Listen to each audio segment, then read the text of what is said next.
Saudara-saudari yang terkasih, hari ini seluruh gereja bersukacita karena kita merayakan Hari Raya Paskah Kebangkitan Tuhan. Menarik sekali apa yang dicatat oleh Yohanes dalam Injilnya. Yohanes sebagai orang yang saksi mata, orang yang mengalami langsung peristiwa-peristiwa Yesus, termasuk peristiwa sekitar kebangkitan Yesus. Nah, bagaimana itu terjadi? Dikatakan dalam Injil bahwa pagi-pagi Maria Magdalena pergi ke kubur, ya. Tetapi ia melihat bahwa batu telah diambil dari kubur. Nah, Maria Magdalena tergesa-gesa bergegas untuk mendapatkan para rasul, ya, karena ia melihat suatu hal yang luar biasa yang mengkhawatirkan, ya. Jangan-jangan Yesus atau jenazahnya diambil oleh orang, ya. Lalu, dan ini memang juga yang dikatakan dilaporkan Maria Magdalena, Tuhan telah diambil orang dari kuburnya dan kami tidak tahu di mana ia diletakkan. Maka berangkatlah Petrus dan murid yang lain itu ke kubur. Murid yang lain itu hampir pasti adalah Yohanes, penulis Injil. Justru karena itu dia tidak menyebut namanya. Keduanya berlari bersama-sama, tapi murid yang lain berlari lebih cepat daripada Petrus, sehingga lebih dahulu sampai di kubur. Ia menjenguk ke dalam dan melihat kain kapan terletak di tanah. Tapi ia tidak masuk ke dalam. Ia menghormati Simon Petrus sebagai kepala para rasul. Maka datanglah Simon Petrus juga menyusul dia dan masuk ke dalam kubur itu. Ia melihat kain kapan terletak di tanah, sedangkan kain peluh yang tadinya ada di kepala Yesus tidak terletak dekat kain kapan itu, tetapi agak di samping di tempat lain dan sudah tergulung. Maka masuklah juga murid yang lain yang lebih dahulu sampai di kubur itu, dan ia melihatnya dan percaya. Sebab selama itu mereka belum mengerti isi kitab suci yang mengatakan bahwa ia harus bangkit dari antara orang mati. Saudara-saudari, fakta hari pertama, ya, kebangkitan itu tidak sangat gamblang. Petrus, Yohanes maupun Maria Magdalena tidak melihat, ya, sosok Yesus yang bangkit, ya. Tapi mereka melihat fakta ini. Fakta yaitu bahwa kain yang membungkus jenazah Yesus ada di sana, sedangkan kain kafan ada di tanah, dan kain peluh untuk kepala Yesus sudah tergulung agak di samping. Fakta ini kiranya untuk menunjukkan bahwa jenazah Yesus tidak dicuri.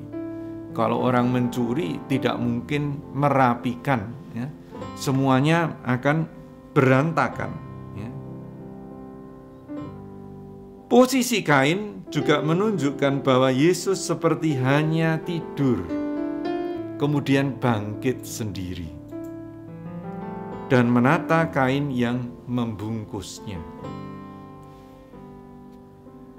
Apa maksud semua ini?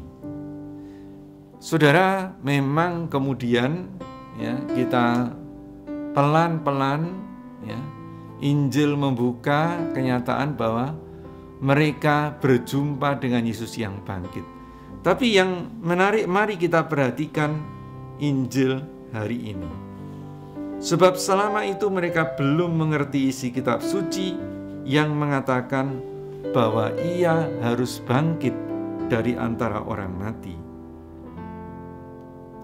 Kebangkitan Yesus karena itu hanya dapat dimengerti kalau kita memang mau percaya, mau mengerti, mau membaca kitab suci. Kita juga hanya dapat mengimani kebangkitan Yesus jika kita mengerti dan percaya sungguh-sungguh isi kitab suci. Lalu sekarang soalnya, bagaimana kalau kita itu sungguh percaya? Apa yang perlu kita lakukan? Dalam bacaan kedua, Rasul Paulus mengatakan, kalau kamu telah dibangkitkan bersama dengan Kristus, maka carilah perkara yang di atas. Pikirkanlah perkara yang di atas, bukan yang di bumi. Itulah saudara-saudara, kalau kita ini menjadi umat kebangkitan. Bukan berarti bahwa kita hidup di awang-awang, kita tidak mau peduli urusan dunia ini. Tetapi kita tidak hidup hanya demi urusan dunia. Karena bukankah saudara-saudari dari pengalaman kita, sumber konflik, sumber pertentangan, sumber penderitaan, ya, kalau satu menyerang yang lain dan sebagainya, itu adalah karena kita begitu terikat dengan urusan dunia ini. Coba apa yang diperdebatkan suami istri misalnya? Apa yang menjadi dipertengkarkan antara dua teman atau rekan kerja? Semuanya urusan dunia. Dan itulah yang menjadi sumber konflik, sumber penderitaan. Kita diajak menjadi umat kebangkitan yang tidak lagi terbelenggu dengan urusan-urusan dunia. Kita tetap mau mengurus semua itu dengan baik, tetapi kita tidak dibelenggu olehnya. Karena Kristuslah hidup kita. Apabila Ia menyatakan diri kelak, kamu pun akan menyatakan diri bersama dengan Dia dalam kemuliaan. Jadi kita hidup di dunia dengan hati yang sudah mengarah pada tujuan akhir hidup kita, yaitu kehidupan abadi. Saudara-saudari, kalau kita sungguh-sungguh mencamkan tujuan ini dalam hidup kita, maka kita juga akan menjadi umat kebangkitan. Kita sekali lagi tidak terikat pada urusan-urusan duniawi.